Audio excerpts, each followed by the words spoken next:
Monsieur Patrice Talon est démis de ses fonctions de président de la République. Le lieutenant-colonel Tigri Pascal est nommé président du comité militaire pour la refondation pour comité de ce jour, fait à Cotonou le 7 décembre 2025. Le Bénin est libéré. Des militaires patriotes, dignes, courageux, en adéquation avec la voie de souveraineté populaire, ont pris en adéquation avec la voix de ceux et celles qui se lèvent chaque jour pour cette dignité, ont pris leurs responsabilités. Ils ont mis aux arrêts le président Talon. Et c'est le début de la lecture de l'heure. Le Bénin libre ou la mort, nous vous le disions, le clan Talon riait. Le Bénin libre ou la mort, nous vous le disions, les tyrans riaient. L'heure, aujourd'hui, est en train de... Dans la matinée du dimanche 7 décembre 2025, un groupe de soldats a pris le contrôle de la télévision nationale du Bénin et a annoncé en direct la destitution de Patrick Talon, la dissolution du gouvernement et la suspension des institutions.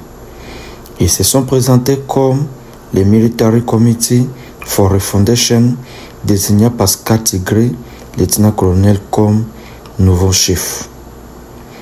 Peu après, le ministre de l'Intérieur a déclaré que la mutinerie avait été mise en échec.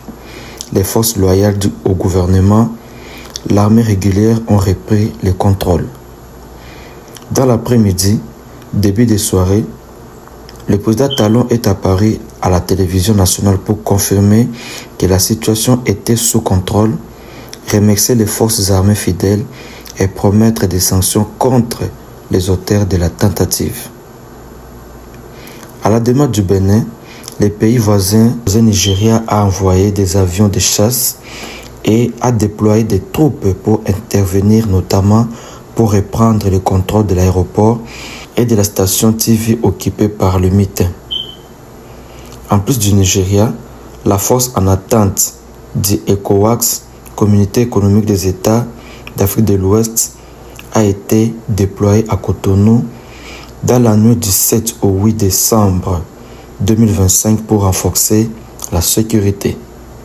Les principales confédérations syndicales du Bénin ont condamné la tentative de coup d'État, dénonçant une atteinte grave et institutionnelle à la démocratie et à la paix sociale.